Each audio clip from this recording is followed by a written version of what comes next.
को दवाई लगवाने के बाद में किन किन चीज़ों का ध्यान रखना ज़रूरी है, तो उन बातों को फॉलो करना चाहिए आपको। वो चीज़ें मैं आपको एक वीडियो की शक्ल में बता रहा हूँ।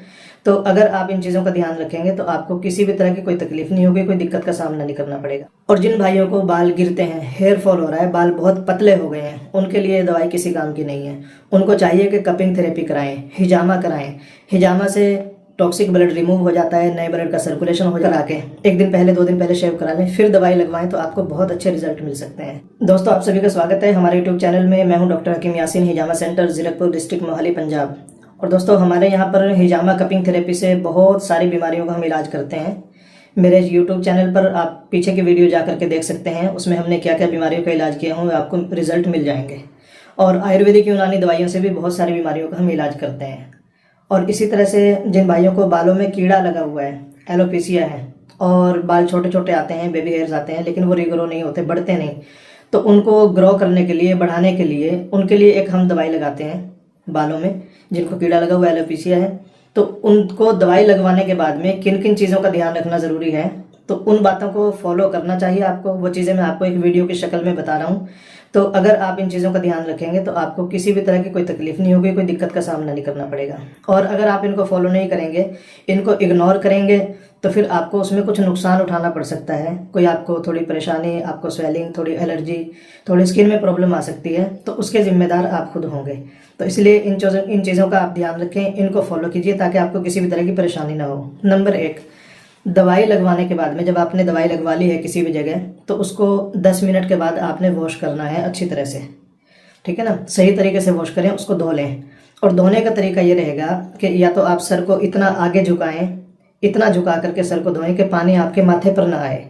ठीक है, क्योंकि वो जो पानी जिससे धोएंगे ना, जो पानी गुजरता है, उस पानी में भी दवाई के असरात आ जाते हैं, और उससे फिर सर पे जो है, फोरहेड पे, माथे पे दाने निकल सकते हैं। सर पे तो निकलेंगे, क्योंकि बालों को न्यूट्रिशन देने के लिए, दवाई का, ऑयल का असरात पहुंचाने के लिए वो दवाई थोड़ी सी हार्ड होती है, ताकि बालों को ग्रो करने के लिए उभारे। इसलिए उसको जिस जगह पे लगाई जाए, जहाँ के लिए, वो सिर्फ वहीं के लिए होती है। वो कानों पे ना लगे, वो माथे पे ना लगे। इन चीज़ों का खास ध्यान रखें। सर को या तो पीछे झुका करके, लेट के जैसे, या चेयर पे पीछे सर करके उस तरीके से धोएं कि पानी पीछे गुजर जाए, या आगे इतना झुका के धोएं कि पानी माथे पर ना आए। फिर सर को धोने के बाद में सिंपल पानी से वॉश करना है शुरू वाले दिन, 10 मिनट के बाद दवाई लगने के बाद। तो जिस टॉवल से आप कपड़े से सर को साफ करेंगे, उससे मुंह साफ ना करें, नहीं तो आंखों में जलन होगी। और जलन होगी तो फिर कोकोनट ऑयल लगा करके आधा घंटा लेट जाएं, जलन अपने आप खत्म हो जाएगी। ठीक है ना, तो इस चीज़ का ध्यान रखें।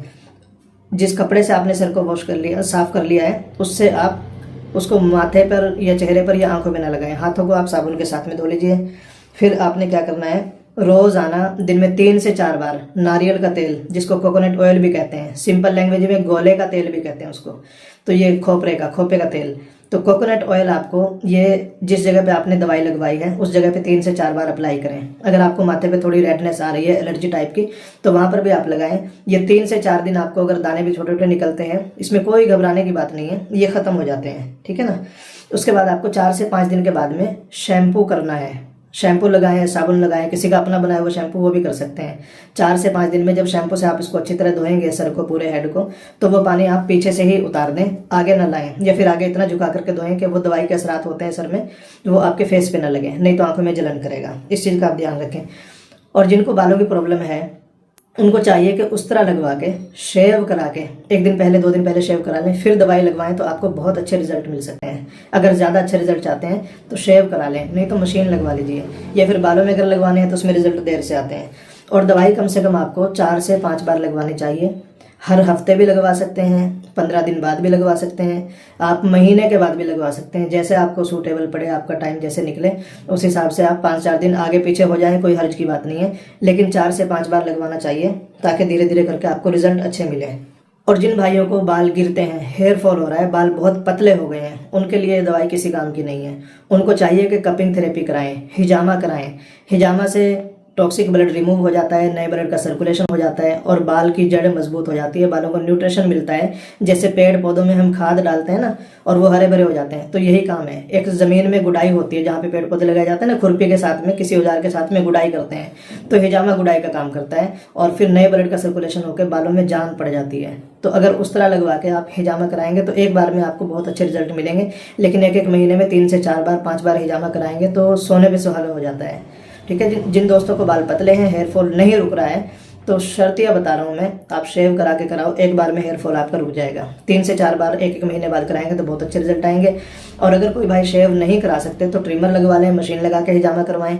और अगर मशीन भी नहीं लगवा सकते, फिर हमारे पास एक सक्शन मशीन है, हम उसके ज़रिए से कपिंग थेरेपी करते हैं, फिर आप वो करा सकते हैं। उसमें रिजल्ट देर से आएंगे लेकिन आएंगे। हिजामा कपिंग थेरेपी क्या है, ये आप मेरे यूट्यूब चैनल पर बहुत सारी वीडियो हैं, आप देख सकते हैं। दोस्तों, अगर आपको दवाई लगने के बाद में कानों पे रेडनेस आती है, या फोरहेड पे, माथे पे रेडनेस होती है, हल्की फुल्की स्वेलिंग का सामना है, या दाने निकल जाते हैं, तो उसमें कोई डरने वाली बात नहीं है। 4 दिन का 5 दिन का ही प्रोसेस होता है। उसके बाद ये धीरे धीरे 4-5 दिन में ही ख़त्म हो जाते हैं। उस जगह पे सिर्फ नारियल का तेल, कोकोनट ऑयल लगाते रहें और कुछ भी लगाने की ज़रूरत नहीं है। ये प्रॉब्लम उसी से ठीक हो जाएगी। ये कोई इन्फेक्शन नहीं होता, कुछ नहीं होता। ये दवाई थोड़ी सी गर्म होती है, तेज़ होती है, बाकी इसको हम हल्का करके लगाते हैं तब भी थोड़ा सा अपना असर दिखा जाती है। सर में बालों को ग्रो करने के लिए इसको इतना तेज़ रखना ज़रूरी है जिससे ये उस एरिया में काम करे और बालों को रीग्रो करने के लिए उभारे। जिस जगह पे कीड़ा लग गया है वहाँ पे बाल पैदा नहीं हो रहे हैं लेकिन अंदर हैं, उनको निकालने के लिए ऊपर की स्किन को जैसे किसी चीज़ को हीट दे देते हैं ना, वो काम करती है दवाई है। तो इसलिए कोई डरने घबराने की ज़रूरत नहीं है। इन चीज़ों को मुकम्मल फॉलो कीजिए। और दूसरी वीडियो जो हमारे यहाँ इलाज होते हैं उनकी वीडियो आप मेरे चैनल पर देख सकते हैं। दोस्तों, अगर आपने मुझे सब्सक्राइब नहीं किया तो सब्सक्राइब ज़रूर कर लीजिए ताकि आने वाली हर एक वीडियो का नोटिफिकेशन आपको मिल सकता है। और इसको ज़्यादा से ज़्यादा लाइक और शेयर भी करें। बहुत बहुत शुक्रिया।